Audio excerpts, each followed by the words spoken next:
والمغرب وقت الغروب.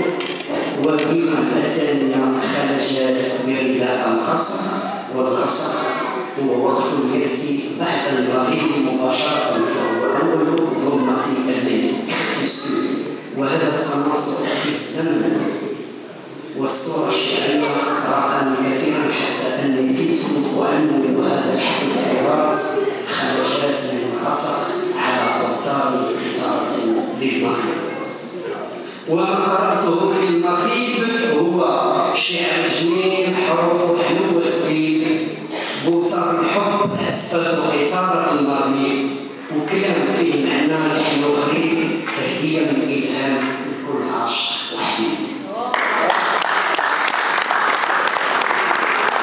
في شهر مايو من السنة المنصرمة 2012 ازداد الحقل الأدبي المغربي بمولود وسيم أحشاؤه حروف مطروزة بخيوط ذهبية نسجتها ملكات امرأة واختارت له اسم قطار للمغرب. خرج من باطل مطبعة بنان سبا، وقد صاح المولود 35 قصيدة صيحة، وهو على هذا الشكل البهي. إنه ديوان شعر لمبدعته الشاعرة إلهام زهبي. عن عتبات هذا المنتوج هو أولا كتاب من الحجم المتوسط، لباسه كما ترون جميل، حيث الغلاف مزين بلوحة فنية بألوان تكاد تكون طبيعية من إبداع الفنان والأستاذ محمد الوعلاني. يمكن فهم إحدى معانيها وهو الغروب. كتب في أعلى لوحة اسم الشاعر بالأسود، وتحته مباشرة عنوان الديوان بالأزرق، وأسفل اللوحة كتبت كلمة الشعر أيضا بالأزرق. والجميل أن الخطوط التي كتبت لها عبارات مختلفة. وعلى ظهر الغلاف صورة الشاعرة في الأعلى في الأقصى اليمين تقابلها سطور من حياتها، ومن تحتها مقطع من إحدى قصائدها التي تبلغ 35 قصيدة بين الطويلة والمتوسطة والقصيرة. كانت وليدة أحاسيس ومشاعر إلهام زهبي مزداد الورزدات يوم 23 يناير 1978، وهي شمعة تحترق لتنير طريق الآخرين حيث تشتغل في سلك التدريس. أشرف المهن، تحب المطالعة وتكوين الذات، لها مساهمات في القصة القصيرة، وهي قرأت الندى وأحمد، ترعى أسرتها حق رعايتها، وشاعرة تعشق الشعر حتى النخاع. إنسانة هادئة هدوء خفقا للفراشة، مسلمة متشبعة بتعاليم الدين والإسلام، الحنان ظلها والنور أصلها والجدية ضبطها، الالتزام مبدأها، التسامح والتعاون والتعايش والتواضع والمؤازرة والصدق والمحبة والاعتزاز بمغربيتها، قيم راسخة ثابتة في تعليمها، في تربيتها، في مسار حياتها.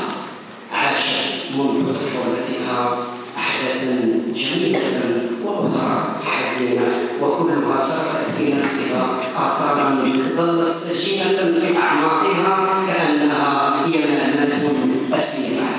ولعل ديوان قطار للمغرب كان وليد هذه الخلفيات المعرفية الثقافية والاجتماعية والنفسية والدينية التي أثرت حياة الشاعرة وفرضت عليها اختياراتها الإبداعية خاصة.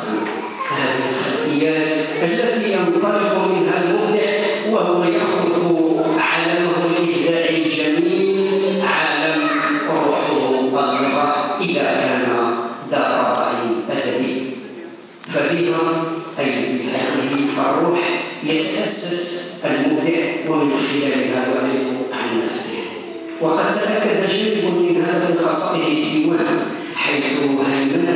الأفكار والخلاجات والخواطر والهمسات التي خصت بها الشاعر في بحور الآمان والآلام والأوهام والأحلام والأفراح والأحزان وعشق الحياة وحب الوطن.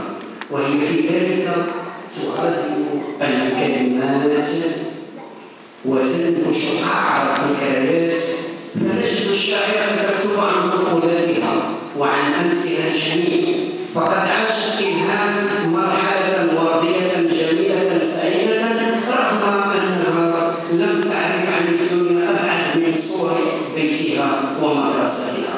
كبرت وتجولت ورأت أطفال الشوارع، تأثرت رق قلبها بحالهم فلقدتهم بالمعلمين.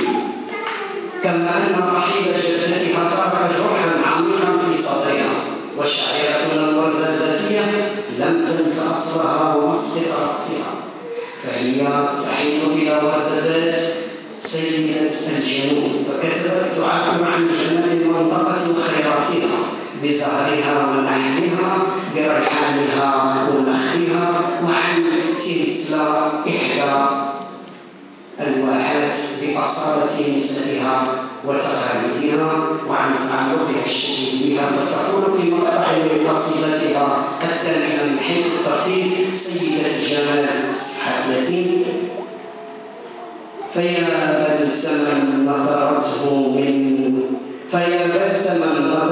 حروف الأمومة يوما فوق جراح الأيام، ويا بسمة هي المواسم كلها والمرافق كلها وكل الأمل، عيني بأنه يبقى حب ركيبي بعمر الزمن.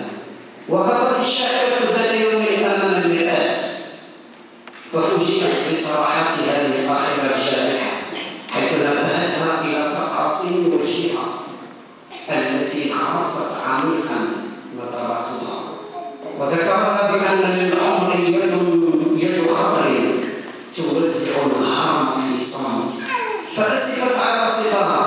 وبهذا ذكرتني الشاعرة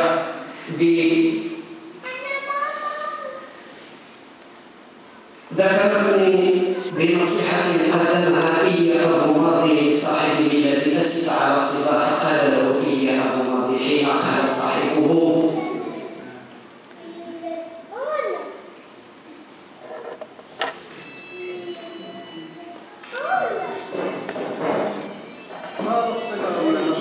فقلت ابتسم يكفي.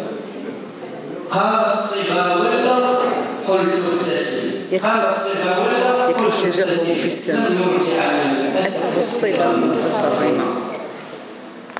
وأقول لزميلتي الشابة: إنك ما زلت في ربيع العمر، فعودي إلى قصيدتك 25 حتى القصيدة الأخيرة، واستمري في سقي أيامك برذاذ الفرحة لتؤكدي للخريف أنه لا يخزرك.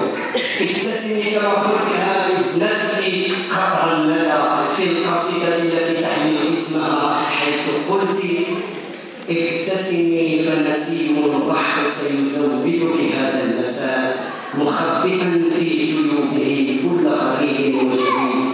وأنت سيدتي اترك الشعر يحرر بسحر